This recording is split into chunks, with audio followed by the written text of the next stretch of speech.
So we're here at Ewan Road, which is part of Yellingbo Nature Conservation Reserve, and we're here to create new habitat for the Helmeted Honeyeater in the future.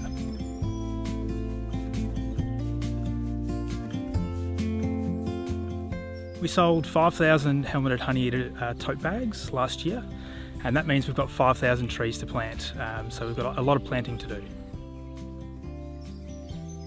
So the species that we've chosen to plant out at Ewan Road today are all really important shrubs, so they restore the mid-layer of the vegetation.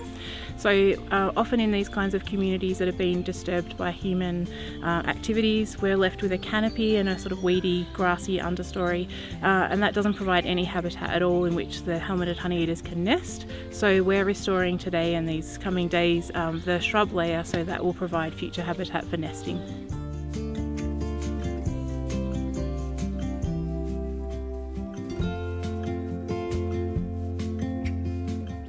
A massive thank you to all of our zoo members, all of our visitors who purchased a tote bag. What we're seeing is their action making a big difference to Helmeted Honeyeaters in the wild.